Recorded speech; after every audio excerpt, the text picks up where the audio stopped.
Hello, welcome to my channel, the Jessica Brightman channel. I'm delighted to see you once again. I actually wanted to do this video quickly. I didn't want to have a change of clothes because I don't want to lose my trend of thoughts. So many things are happening at the same time. As I was finishing the other video, I tried to check on my social media handle and I saw somebody sent a comment, said to me, I'm a Canadian, I'm done with Nigeria. So you were once a Nigerian, now you're done with Nigeria. You say I'm a Canadian. I'm laughing because it reminded me of a taxi driver I encountered here. Here in the UK, I had entered the taxi and I said to the man, he said something to me. So I said, oh, you must be Nigerian. And he sounded Nigerian. So he said, no, I'm not Nigerian. I'm not, please, madam, don't say that again. And I'm like, you sound Nigerian, you're obviously a Yoruba man, the way you talk and everything. He said, look, madam, I'm warning you for the last time. Don't ever associate me with that country again. I'm Scottish. I'm from Scotland. And I'm like, oh, okay, I'm sorry. I'm used to, I'm used to people being so angry about Nigeria and things about Nigeria because even in my own home, my husband doesn't want me to talk about Nigeria at all. He just cannot comprehend how a people could be held hostage by just few people. The whole country is being held hostage now by just very few people. In fact, at the moment, it's one man that's held us hostage, and his name is Mahmoud. The INEC chairman has held everyone hostage. It's so painful because we just saw everything, the whole region, we saw it unfold before our own eyes. People kept sending me videos of people tearing their Nigerian passports into shreds, saying, I'm done with Nigeria, and they're publicly denouncing their country and tearing their passport. They say, I don't have anything to do with that country again. Of course, they can afford to tear their Nigerian passports because they probably have American or British citizenship. Yes, they can afford to do that. What about people who cannot afford to do that? What about people who don't have any other citizenship, who have no other country but Nigeria? What do we want them to do? It's so heartbreaking the way we watch this rigging unfold before our eyes. Because before they used to rig and people say, why do Nigerians keep voting for the same bad people? And when I try to tell people that Nigerians never voted for these people rigged the elections, and people say, is that possible? They voted for them. But now you have seen how they rigged the elections. They've gone from snatching ballot boxes to killing people who oppose them and then writing the result themselves, using Tipex to even clean out the ones that they could not stop. They use Tipex to wipe it off and write their own numbers. In spite of the fact that the thing doesn't even add up, the whole mistake shows. You have a place, okay, for instance, you say there are 100,000 registered voters in this unit, and maybe out of the 100,000, 80,000 were accredited to vote. And then at the end of the day, somebody manufactures a vote of, it says 150,000 votes. How can you get 150,000 in a place where only 100,000 people are registered? Rather than the INEC chairman say, no, this is wrong, rather than cancel it, rather than ask for the election to be done, he just goes on to announce the results. And that's what emboldens the riggers, emboldens the thugs to keep doing what they are doing, because they know they've got the INEC chairman in their pocket. Whatever they do, he will never ever question it. The Abia State, as I'm speaking now, the Abia State election now is at a standoff, because the incumbent governor just manufactured votes from just one local government area. How can the votes from just one local government area overturn the election where 10 local government areas voted for the Labour Party? How is that possible? How is that possible? And rather than the INEC chairman say discard all those votes and all that, they are saying, oh, we have to look at beavers. We have to do fine. If you want to go by the beavers will show you when each result was uploaded. It has to be uploaded in real time. The election held on Saturday, where the results uploaded on Saturday, not after elections had been done in all the local government areas. You sit somewhere and you wait for results to be uploaded. After they have been uploaded, then in the night, you want to upload your own results to match or to overrun the results that have already been uploaded. Or you see, okay, my competitor has gotten 1 million votes. Okay, now I'm going to manufacture 2 million votes from just one local government area. How is that possible? Does that even make sense to anybody? It's so disgusting. And that's why people are like, I'm done with a country that sits down and watches all this kind of rubbish. A country that sits down and laughs and says, oh, it's okay, it doesn't matter, Tinubu is our man, this person is your man. It's not a question of who is your man. When you allow evil to thrive, it will one day get to you. It will definitely get to you. The people in authority in Nigeria, one of the easiest ways that they die is through accidents. They are out of power. They don't have when they're out of power and they don't have the paraphernalia of having police, everybody with them, they drive on the roads and they see their lawlessness catch up with them. Any mad person on the road, anybody can drive. Once you can bribe the licensing authority, everybody can get license to drive. So they drive anyhow. There's no law. There's no moderation. And then people perish. People become victims of the lawlessness. One of my brothers came down from an aeroplane some years back in Nigeria. I went to pick him at the airport. He came down. He said to me, we nearly died in that aircraft because it couldn't land. It was almost crashing. That aircraft, said something is wrong with the aircraft. And you know what? When they landed, nobody said a word. Nobody said, this aircraft must not fly. They just watched people go into the aircraft again. People went in. Eventually, plane crashes were just happening in Nigeria. People just crashing, because there's no law. There's nobody to supervise, to check and enforce order. The aspect of this whole thing that's really paining me, I'm emotionally drained by what is going on in Nigeria is because, number one, I'm a minister of the gospel and I'm a youth mentor. Children learn by imitation. How are we going to raise godly children in Nigeria?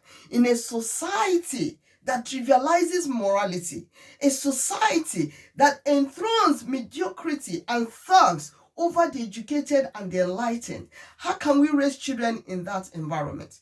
An environment where the more educated you are, the more foolish you're meant to look, because it's the uneducated, the MC Oluomos of this world, who can barely read and write, who can barely reason, who have no moral compass, who all their life, what they know is thuggery. They are the people in charge of the affairs of a nation. Those are the kind of people that qualify to be in charge of the affairs of a nation. Let me tell you what is going to happen. Look at me. I've seen a few Christmases. I was a journalist during the days of Abacha. When Abacha was going after all the democracy people, including this Tinubu and so many of them, some of them went into exile. And unfortunately, it appears that Tinubu has borrowed from Abacha's scripts. Yes, because he's playing out all the scripts of Abacha. One thing Tinubu likes to do is silence the media. Oh yes, he silenced, when he was governor of Lagos State, he made sure he silenced the media. Can you imagine him as president of Nigeria? He's going to be another Abacha over the affairs of Nigeria. Oh yes. Abacha was so incompetent as a leader and nobody could tell him that. That's the same thing with Tinubu. Nobody can tell him that. People around him are just interested in getting what they want. And he has the wrong people around him. Can you imagine Delaleke threatening for that pastor will be arrested because he spoke up against the election rigging? He said they should arrest Pastor Enenche for speaking up against. That's Delaleke, one of Tinubu's aides. Yes, one of his darling aides. That's the kind of mentality they are coming with. People that believe in killing opposition, literally. So by the time Tinubu is enthroned, that will be worse than the reign of Abacha in Nigeria. We all saw what Abacha did to us. To Abacha, you either for him or you're an enemy. And that's Tinubu's own mentality. The man that ran for governorship as a governorship candidate under the Labour Party in Lagos is a Yoruba man. The Viva Roads are Yoruba people. The only sin he committed is that his mother is Igbo. That's what they decided to use against him and say Igbos cannot decide our affairs in Lagos. The irony is, according to historians and people who know, Tinubu is not even a Lagosian. Sanwo-Olu, they are not Lagosians. They are not real Lagosians. Their heritage is not Lagosian. It's the Viva Roads that their heritage is Lagos. But because his mother is Igbo, they decided to play the ethnic card and started killing Igbos, started fighting Igbos. So you're either Yoruba or you're Igbo. Even Cross River, people who are not Igbos, they started beating them black and blue and killing, eliminating them. I'm shocked. I'm shocked that there are people who think it's okay. When I look at them, I'm shocked. Bayo Nonoga, I used to respect Uncle Bayo as a media person. They were the ones that ran Tempo newspaper of those days and the news and fought against dictatorship. Suddenly now he's on the side of Tinubu and dictating. I mean, they are manifesting all the, how do I put it? All the signs of dictatorship. That's what they're showing us. They're just manifesting it. Everything about them, what they are saying, their behavior, everything is about dictatorship. Tinubu can't be bothered. We are saying that Buhari is a terrible person. Tinubu is going to be worst. Because at least Buhari has people he listens to. Tinubu listens to only his thugs. The only language he listens to is, we have to kill this person. We have to do this to that person. We have to eliminate, we have to finish the Igbos. We have to make sure we burn the market. We have to chase Igbos out of Lagos. That's the only thing Tinubu listens to. Who lives life that way? When you finish chasing Igbos out of Lagos, you start chasing one another. Go and ask Northerners. When they finish chasing Igbos out of the North, they started killing one another. Yes, they started killing one another. I'm shocked at what is going on. And I don't blame those who are busy saying that they are destroying their Nigerian passport. They are not Nigerians anymore and all that. But we can't give up on Nigeria because we have relations in Nigeria. Another aspect that really pains me about Nigeria, apart from the fact that it's difficult to raise morally upright children in Nigeria with the low moral compass in Nigeria now. Another thing that bothers me is the insecurity. One cannot go to that country now. You can't say, I'm homesick, let me travel to go and see my people. You'll be kidnapped, you'll be killed, they harvest body parts. Body parts business is a booming business in Nigeria now. They kill people and harvest their body parts because the leaders have driven people to the war. When you read the Bible, where the Bible says that there was famine in a particular community and the people were killing their children to eat. And when it got to one woman's turn, she refused to let them kill her own child to eat. That's the stage we've gotten to in Nigeria now. People are killing human beings and eating, and killing people and harvesting their body organs. The Bible says in Isaiah that woe unto them that call evil good and good evil, who are wise in their own eyes and clever in their own sight. The Bible pronounces woe on people who celebrate evil and call it good. People celebrate election rigging and call it good. When the Bible says woe, it means you're cursed with a curse. You're really, really cursed. These people are bringing a terrible curse upon Nigeria. The darkness covering Nigeria, we're believing God that everything would have been clear by now with this election. But we see that things are getting worse. And things are going to be worse. Except the Lord intervenes. And that's where I come in.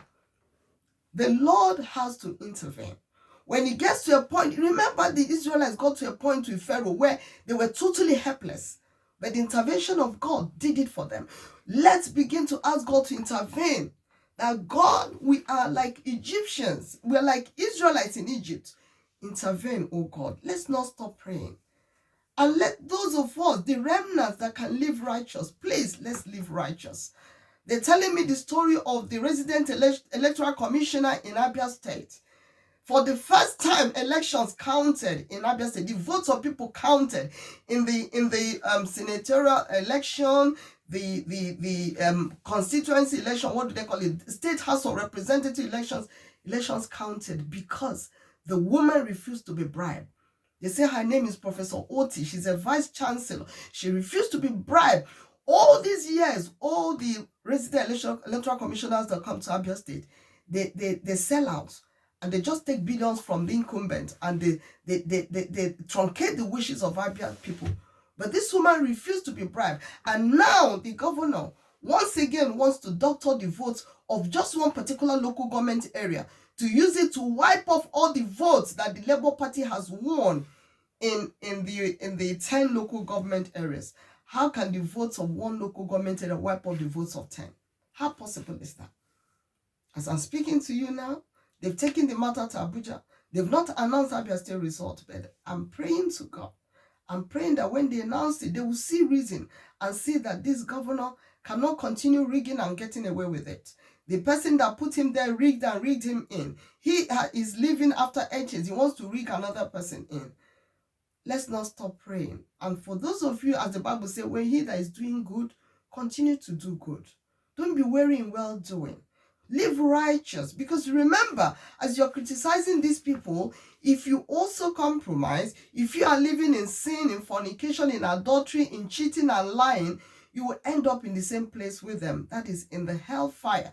Because that is where all evil people belong. They belong in the hellfire. Don't join them to be in the hellfire. Don't give up on God. God has not given up on you. Yes, the evil, the weeping may endure through the night. Joy cometh in the morning. Where is Abacha today? Abacha is gone. All the wicked rulers of the past, they are gone. Some are still going. Some are alive and they are going. They can't be of any good to the nation again.